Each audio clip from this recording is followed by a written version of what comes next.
So therefore, since they are fighting a war continuously, the media has become part of that propaganda. They needed help. That help was provided by Al Jazeera, which had built up some credit. That was the requirement in Libya. Absolutely. They exhausted that also. And now, what is the relationship between Qatar and Saudi Arabia? You see, Awwad. they are from the same tribe. They may differ on this, but in the issues of their international interests, both fall in the same category. Maybe the rule they have been given by the United States differ on each other, but still there is rift between the tribe, no doubt about it. What Saudis has been doing is exactly what the Qatari, and both of them will not have done without the behest of the American interest.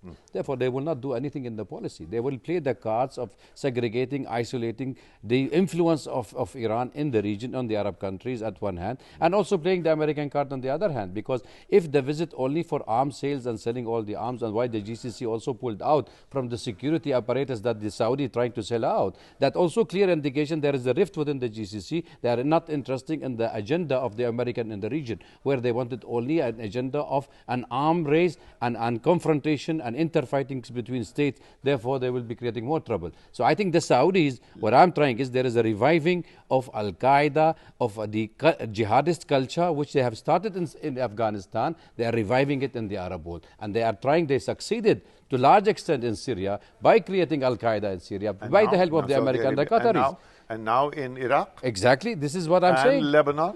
So this is an old wine, a new wine in old bottles. That's a very the same thing for the American policy. It's such a complex web that you have, in fact, knitted just now. Where does one begin? Let us begin with one thing at a time, General. The Saudis want nothing less than regime change in Damascus. Yeah. The Americans are not in a position to deliver that. Now, there must be some pro and con going on there, which we don't know. What do you say? Well, you see, first of all, I think President Obama's visit itself signifies the fact that the Americans realized that this relationship was diluting. And particularly in the light of what's happened in Ukraine, and what the strategic thinkers and analysts are talking about the return of the Cold War, I think American interests dictate a return to Saudis, not sort of detaching the Saudis completely from themselves. It's very important keeping Saudi Arabia with them. I think the Americans had too early decided that their economic interests were now no longer that much in tune with Saudi Arabia. You are saying this because of the enormous success with the shale oil. That's right. I think that's a very important one. Yes, we were talking about and taking on the question which you had asked about regime change in Damascus and well, when we look at regime change, we are finding the commonality of interests between the United States, Saudi Arabia, and Israel this time. But to my mind, I look at it this way, that with what's happened in Ukraine, cementing of positions is probably taking place to a great extent today. And I don't think Russia would be in any kind of a mood today to have any kind of adjustments on Syria, having 6 months ago, having created or having won almost a strategic diplomatic victory there. And in fact got the Americans off the hook. Absolutely. Because otherwise they were involved in a very expensive... I think it is more of a blackmailing by the American or bringing Crimea on the issues here, because see, here it is really exposed the true agenda of the American policy toward Russia and the West also. Whether it is an isolation of Russia, that Tartus port is the only place where they can put their foot in the Mediterranean Sea. But that is very important. The isolation of Russia is part of the whole game plan. Isolation of Russia and Syria, isolation of Russia at the next door to it. So Russia is American policy in the region to really create the vacuum for the Russian in that part and using Syria. I don't think the Russian will over-compromise on Syria by any means. They have said it. It's a red line. The regime will have to stay. The government of Syria has to stay. There is no question about it. But even if the Saudi have to spend all their revenue. The elections are due in June. Yes, end right? of June, yeah. In that election, we do not know whether Bashar al-Assad is a candidate or not a candidate. I mean, you put unnecessary pressure and you will have the answer. He you is do a not candidate. expect. It is the Ba'ath Party support. It is the people of Syria who are supporting President Assad. There will be a great support for him to be nominated. There is no question about it. And he will not be able to step down under any pressure. Because the public, 3 years of suffering, no country in the world could survive the onslaught from 83 nationalities on Syria. So therefore, the government of Syria and the people of Syria have realized that this is the only survivor and keeping Syria integrity together. So therefore, General, we are not agreed on one thing. We do not know. Saudis want regime change. Americans will keep that on hold. Absolutely. Americans, they cannot deliver on that one because they need the Russians. Russians have dug their heels in. If they go further, Russians and the Iranians can get in. I mean, there are those SS-300s lying with the Russians, so therefore it can escalate and it can be managed. May I try and introduce one more angle into this whole discussion? That is the events which have taken place in Iraq recently. Yes. Fallujah. Fallujah and Ramadi. I think the world has tended to perhaps forget what has happened there too early. It was the resurgence of the Al-Qaeda all over again. The Iraqi army was forced to go in and take care of the military situation which was emanating at that time. I think these signals were very important signals in the Middle East, that the Al-Qaeda is not only present in Syria in strength, it was present in Iraq and was re-emerging in Iraq. I think this also has sent signals to the United States, which may have two particular effects. One is an immediate rush to Saudi Arabia to try and retract whatever position the United States may have lost with them. And the second is the situation in Afghanistan, where, as you are aware, the International Security Assistance Force is due to withdraw by the end of this year. Will the Americans have a relook at what could possibly happen in Afghanistan based upon what has happened in Iraq? I'm sure much of this discussion would have probably taken place during this visit.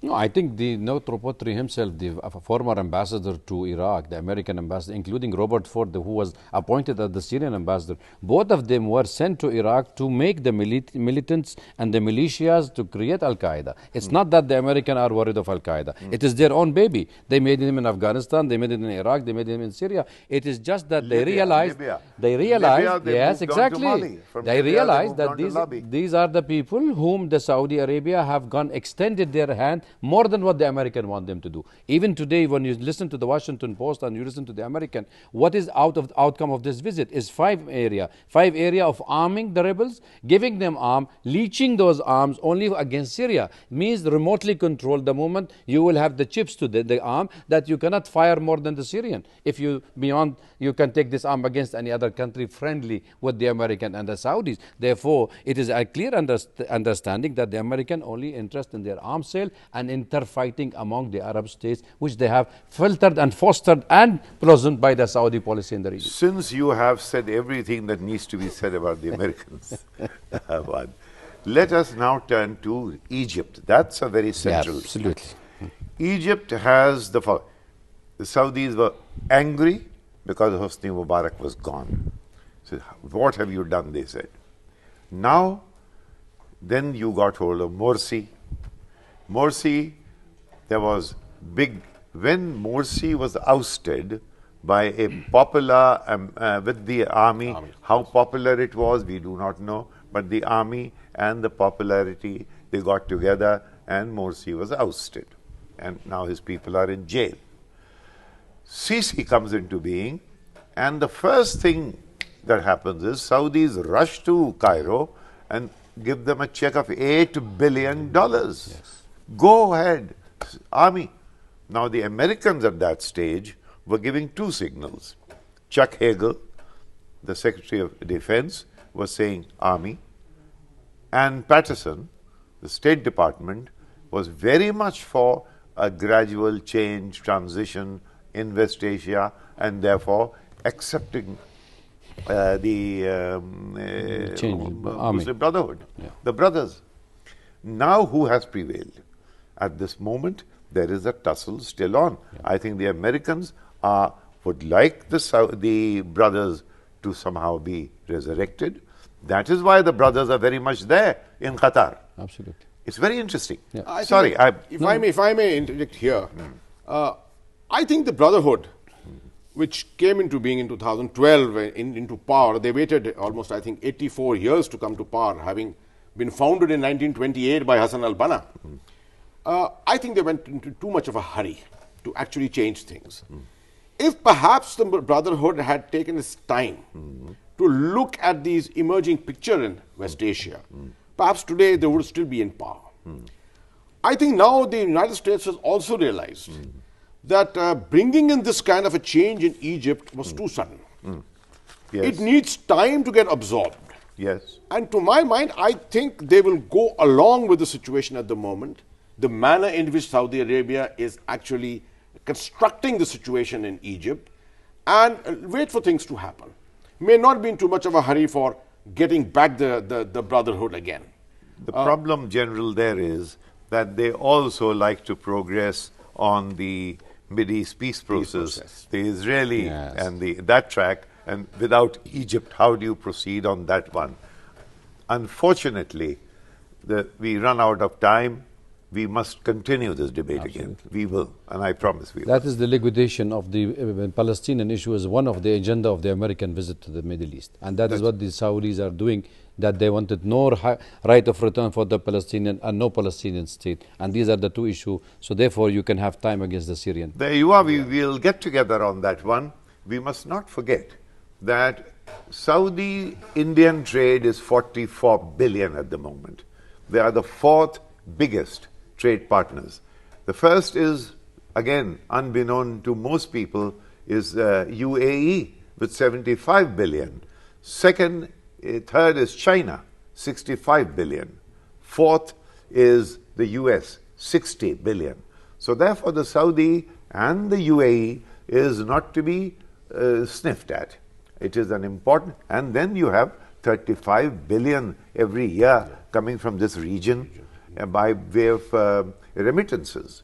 So all that happens in that part of the world has serious ramifications for us, not only because of our oil diplomacy, not only because of our energy security, but we are enmeshed with them in many ways. We haven't even touched this time on Iran, because that is very much of a central piece in this.